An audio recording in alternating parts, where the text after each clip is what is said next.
j'ai fini le dernier tome des Hunger Games, un tome spin-off, et je t'en parle dans cette vidéo.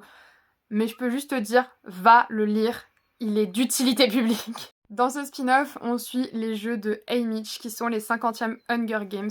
Cette fois-ci, on n'a pas 24 tribus, mais on en a 48 dans l'arène, et un seul survivra. Je ne spoilerai en disant que c'est Haymitch qui survit, donc forcément, tout le bouquin, j'étais là d'un air, bon, on sait, mais on ne sait pas tout. Et quand j'ai fini le livre, quand j'ai fermé la dernière page, j'étais là, waouh, impressionnant. Ce livre est vraiment la pièce manquante des Hunger Games, de toute la série.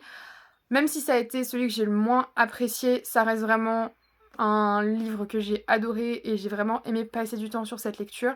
La chose qui m'a marquée, mais je pense que c'est parce que j'ai lu Hunger Games quand j'étais extrêmement jeune, j'étais au collège, vraiment j'étais en 6e, 5e, là je suis en Master 2, mais ça m'a plus interpellée maintenant, c'est la violence dans le livre.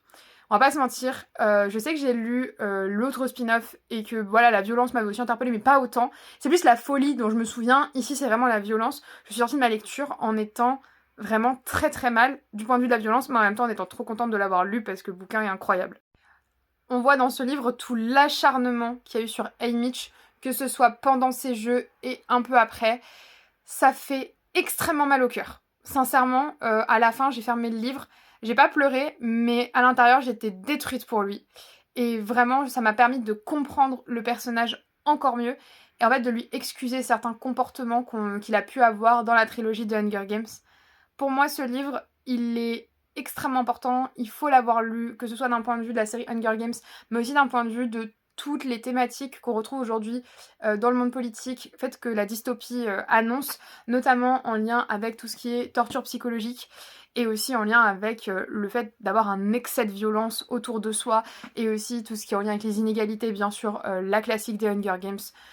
Franchement, je ne peux que vous inviter à aller lire cette masterclass. Et si vous me demandez s'il faut avoir lu tous les autres tomes ou si on peut d'abord lire les spin-offs dans l'ordre, il faut vraiment, selon moi, suivre l'ordre des Hunger Games.